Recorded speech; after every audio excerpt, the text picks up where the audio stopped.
But even talking about relationship goals, do you think it's important to have non-negotiables in when dating or, seeking a significant other? Non-negotiables for me should be identified before I start dating. I don't have a whole large list. Do you have a relationship with my God? Mm-hmm. Are you a kind person? Do you have ambition? Those things I don't have to be dating you to find out. I can get further information on how intense that is, but in the order of trying to get to a spot where I want to, and again, dating is a relative term because sometimes it just means, hi, how you doing? We go on one date, people think you're dating. Some people see it as 6 months type of thing. But for me, I like to understand, who are you? I'm interested. Let's go on a date. That doesn't mean we're dating, but before I get to that point, I have to have some information because everybody, we can see it. I can see you interact in the room that I see you in, that I think I want to, see what's going on with you. But there should be some non-negotiables, but I don't know if it's, for everybody, I think it's different. Do you have any? Yeah, like I said, she has to be a kind person. Mm-hmm. And I'm talking about not she bows, she's so hugging everybody she walks across, but you can see demeanor in somebody, Mm-hmm. right? If I see someone and she's in a room and how she's engaging with that room is what's going to make me attracted to her. And I'm like, wow, she's moving. And I could go and get into a conversation with her and it isn't what I thought, right? But for me, that kindness, my heart is big. And I need someone who can match that to a degree, right? That wants to be a servant of people, who has a heart. Like I have a big family. I'm involved in church. So if all those things of giving of myself feels to you as a negative, we'll probably have a challenge. So I need somebody I can see that in them, that they have a heart for people. Okay. That's a non-negotiable. I love that. Amanda, what's your take on non-negotiables? I think having a vision is important. I think letting God breathe into that and, keeping your perspective open, if you will. I said in the first panel session that for me personally, I had actually had a relationship with somebody that I checked all the boxes for them and they checked all the boxes for me. Like scores were great. We were super uber duper compatible and the chemistry, all of that was there, but it fundamentally came down to that, I wasn't just dating somebody or even considering marriage with a piece of paper. I was considering it with somebody, with a person. I was considering it with that purpose beyond that person. And fundamentally, we had a conflict of values in a lot of things.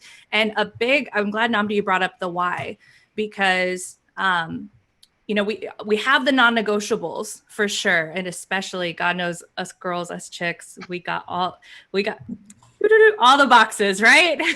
We know we could rattle them off, but, you may even be congruent with each other with your non-negotiables. You may be like, oh, we're clear. We TSA pre-checked on the negotiables. We got it. We're in agreement.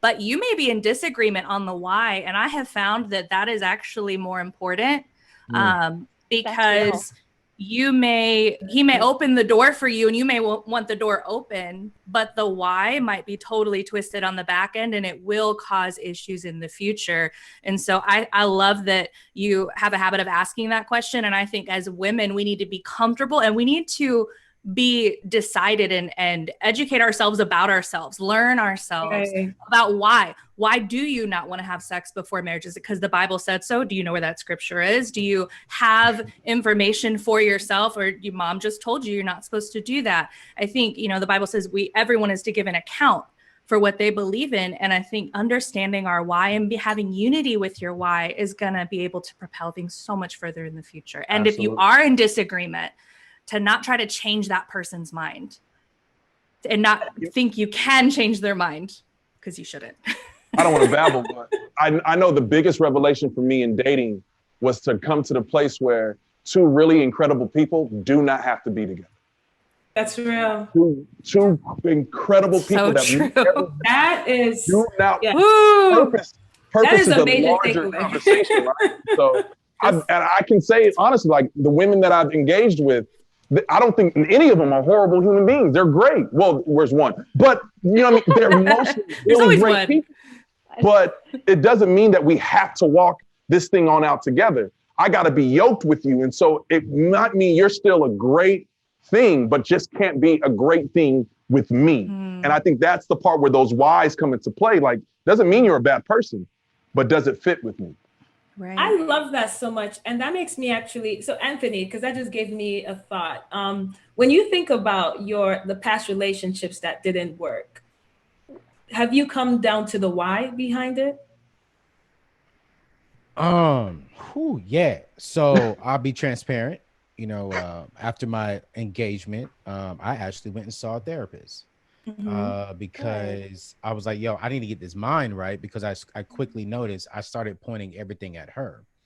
And my mom asked me a question. She said, well, what happened to the one before her?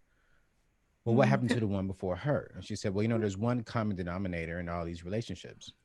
You. And so I couldn't pinpoint in those relationships one reason why it didn't work out. Like my ex-fiance, who's actually watching right now, her and I are good friends to this day.